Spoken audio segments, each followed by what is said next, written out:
Welcome to another edition of Focus on Alternatives, an educational partnership between ADISA and Real Assets Advisor. Today we're going to be talking about streamlining alternative investments.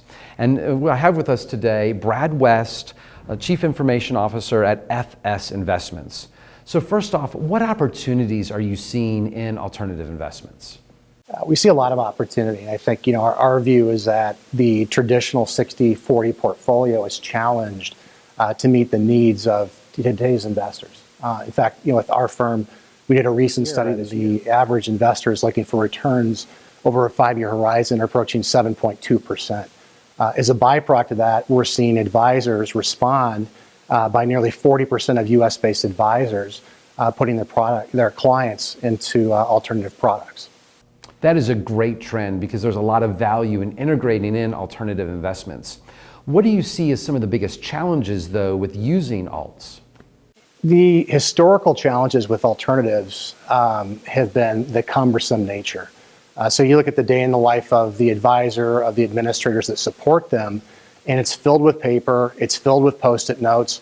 In our world, we really needed to understand, what was it like as a day in the life? What did they have to overcome? What we found is this reams and reams of paper with sub-documents. We found administrators trying to remember to track the status of orders, putting Post-it notes on desks to remember to see had a completed trade and settlement processes, 50% NAGO rates, nearly 56 days to have a single order consummate the trade and settlement processes, and a lot of complexity as it relates to state suitability requirements. So it's just been a very kind of cumbersome process by and large, historically speaking, for advisors and investors, and it's really partially curtailed the access or accessibility of this type of investment. But we see that changing through the use of technology moving forward.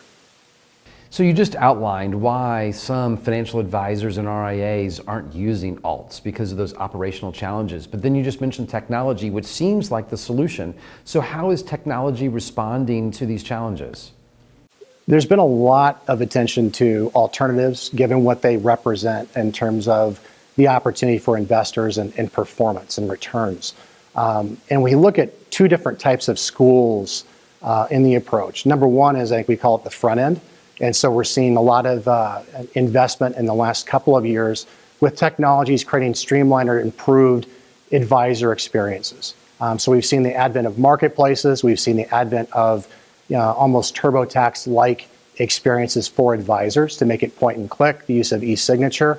And those things have really helped to create improved, relatively speaking, experiences for advisors. But there's another school, and that's really in the back end. And what is not widely understood, but what people feel the symptoms, they don't necessarily know the cause, is a lot of the issues tied to 50% NIGA rates and tied to these long cycle times is really about paper.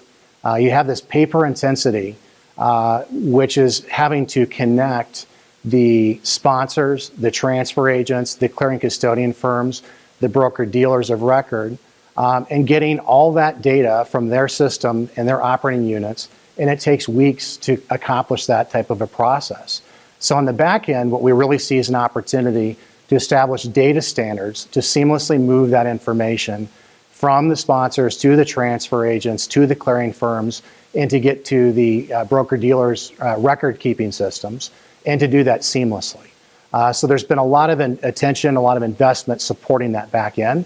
So we really think that the answer holistically is the improved advisor experiences coupled with back-end experiences, and that should fundamentally change the way overall for alternatives and how they're experienced in the marketplace. And I can see how technology would tie all that in together.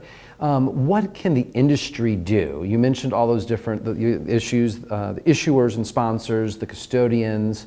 What can the industry do to move this process along even further? We've made great progress, but how can we take it to the next level? One of the misnomers is the thought that technology in and of itself is going to automate and make things better. And really what we're finding is that this is really kind of an amalgamation of regulatory, legal, operations, and technology working together to change the way business gets done.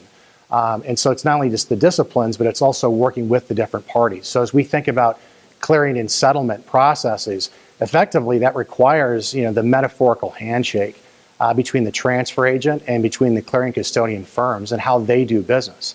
It also requires their interpretations of electronic signature policies.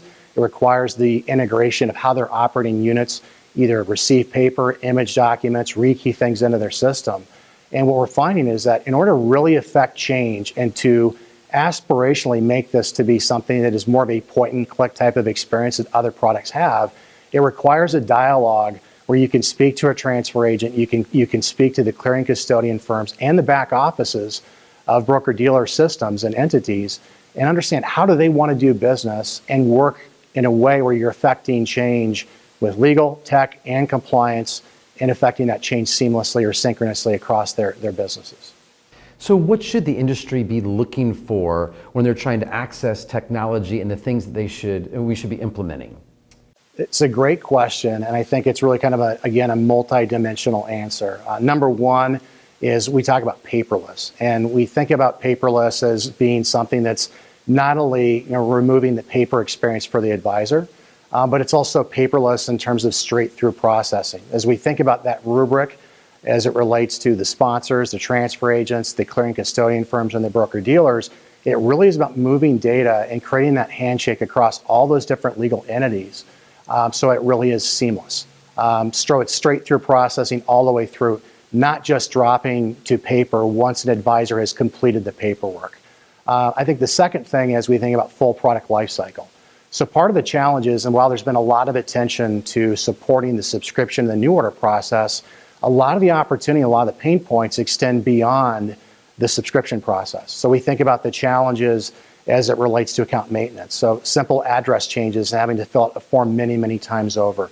We think about the challenges that are associated with redemptions and tender processes.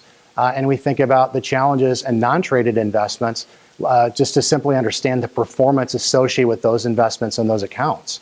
So we think that the answers are really holistic in looking at how you evaluate these products, how you purchase these products, and how you tackle these issues in terms of how you own these products as well. I think the last thread on there is really about scale.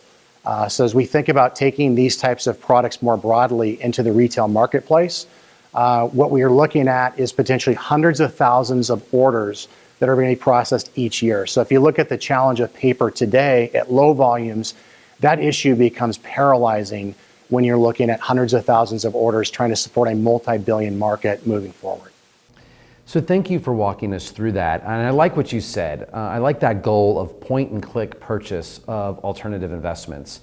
And the more advisors that continue to use alts and for the benefit of their clients, it's going to put pressure on sponsors and the custodians to hurry up and finish this streamlining. So I like the momentum that we have, and I hope that advisors continue to keep that going. So thank you, Brad, for joining us today. And thank you for watching another edition of Focus on Alternatives. For more information about alternative investing, please visit realassets.advisor.com or adisa.org. Thank you.